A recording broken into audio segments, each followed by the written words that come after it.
So, let us take, as we do always, a deep breath. If you may feel comfortable to close your eyes, you may do so.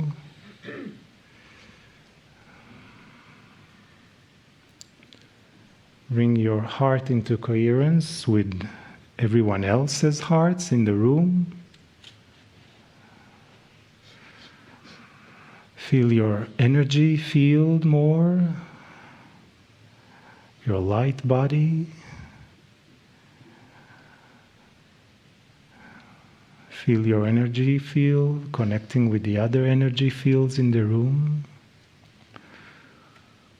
Energy fields that are merging with one another as they are reaching out to others. And take another deep breath and relax even more. Feel into the space even more. We are still in Iceland, back in Reykjavik, where we started our journey. With this soul family that chose to be on this journey and share the time and their energy, their insights, their consciousness, their love, their compassion, their joy and happiness, their will for discovery and exploration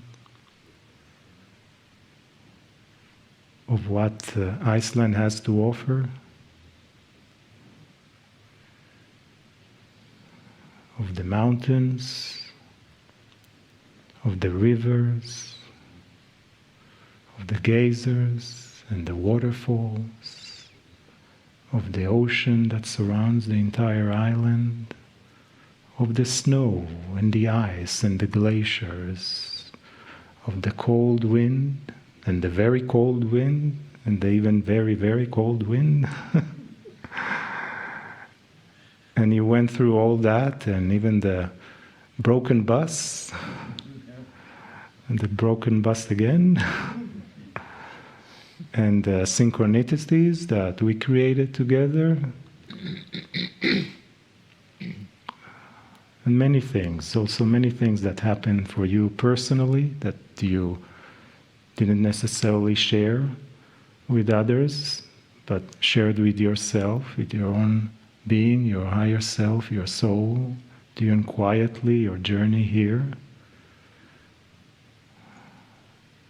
So feel into those moments as you are still in the tour. As in quantum state, we are still doing the tour. We are still in all those places because everything is always in a circle. We can always go back and revisit everywhere we've been. Breathe. And allow for this moment to expand the tour more. Your experience more. The love for yourself, taking this journey, this choice to do this journey, appreciating yourself, congratulating and celebrating what you have accomplished here. Sometimes we don't see how things will evolve from here, or what was the reason why we chose to do one thing or another, and it will reveal itself later on. So relax with it, and simply allow yourself to be loved now again, as we sit together as one family, and as the family from the other side of the veil pouring their love into your heart and sitting all around you, either in their elemental state or their angelic state, or they are those who passed from your lives, they are all sitting here. Even your ancestors that follow you around, or the star mothers that join you, they are all here with you.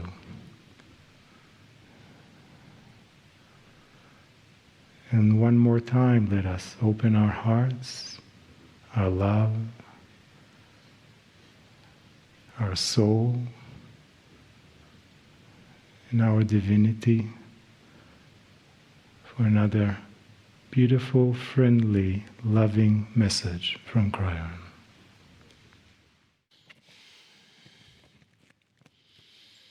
Greetings, dear ones. I'm Kryon of Magnetic Service.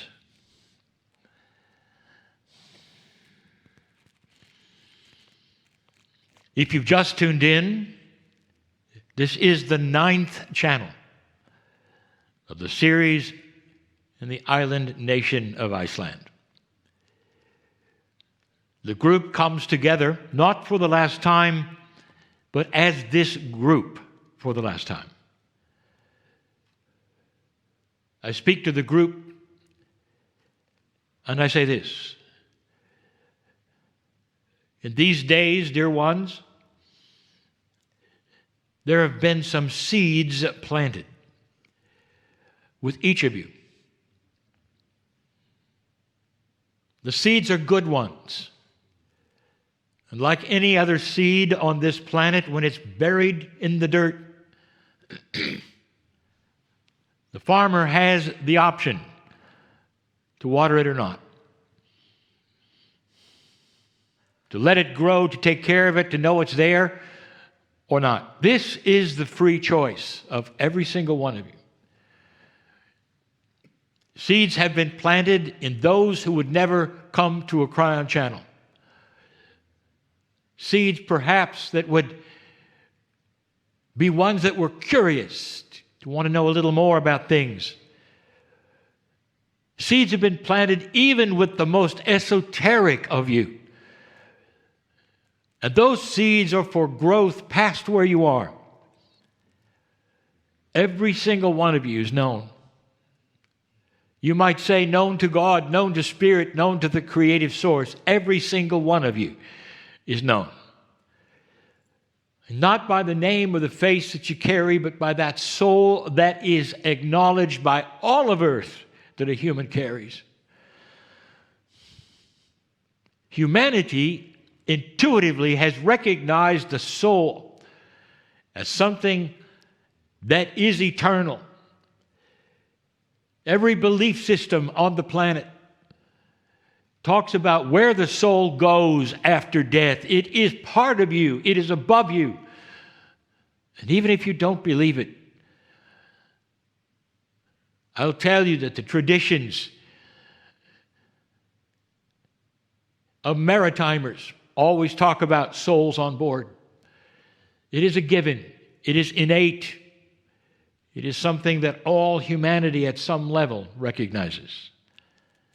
And that soul of yours, that's what is seen in the chair right now. And the human that is connected to the soul is also well known. Of why you might be here, what you think, what you need. But free choice is that word which we use. It means nothing happens, no seed grows, unless you ask it to. Unless you are willing to look beyond that which you have been taught. And perhaps at some secret time you might say to yourself, I doubt this is true, but I want to know more. And if that's you, it'd be just like my partner who sits in the chair. I would like to briefly repeat a parable I gave you many years ago because it's germane to your time. We sit here now at a time on the planet that is worried about the virus. Much is happening, trying to stop it. Many are wringing their hands, wondering what's next. They're in fear. The parable I give now was many years ago, but it's a parable that needs to be repeated. The parable is about the mother and the son. Imagine for a moment in this allegory, in this story, that a mother has a small infant son, 3 or 4 years old. Inquisitive he is, learning to talk. The mother, like all mothers, will spend time looking at him and saying, "Oh, you have so much to learn. I wish I could give you advice that you could know now. I wish I could tell you those things which you're going to encounter that might frighten you, but that are okay. I wish I could tell you the pitfalls, what not to do and what to do if you'd listen. I wish I could have a moment with your soul. I wish I could have something that I know isn't available yet. You've got to grow up. You've got to get to a certain age where you won't listen. You'll go your own way, and then you'll listen later, and then you'll have to learn your own things, your own ways. I wish I could thwart that a little bit. I wish I could help." And every mother does that. Every mother looks at the newborn, the child, and said, "What a life is before you. What beautiful things you're going to discover. I'd love to show you more." Imagine in this moment an angel appears and says, "Dear ones, I'm going to give you your wish. And for just a moment, I want you to go and look at your child, because when you look at your child and he looks at you, he will have the mind of an adult for just a few moments. And he can ask 3 questions of you. And you'll be able to talk to him because his intellect will be the same as yours. Just what you asked for. The thing is this, you cannot do anything but answer. You cannot talk to him. You cannot preach to him. You cannot tell him what to do or what not to do. He's got to ask. He gets 3 questions. The mother was astonished and said, "This is it. This is what I wanted all along. It's going to happen. It's going to happen." She went into the room, looked at her son, and he looked at her and said, "Greetings, mother. I love you so much." Oh, can you imagine for just a moment the intellect that poured into him just as an adult, spanning 30 years or more? And she says, "Oh, this is a great time. Please, son, ask your questions." And he looks around the room and he looks at his mother and all the things, and he says, "Mother, there's something I've always wanted to know.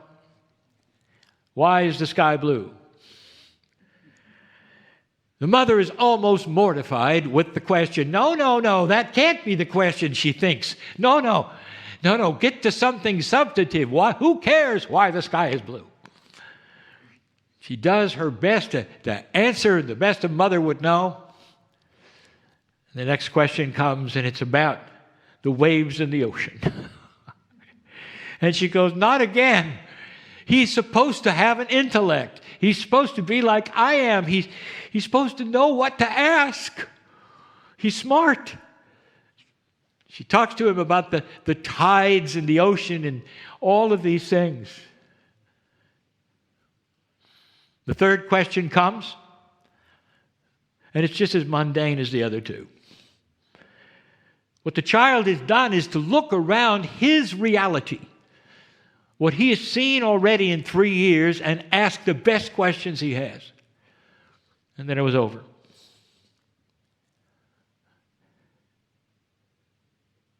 The story, dear ones, is a metaphor, and it's about you.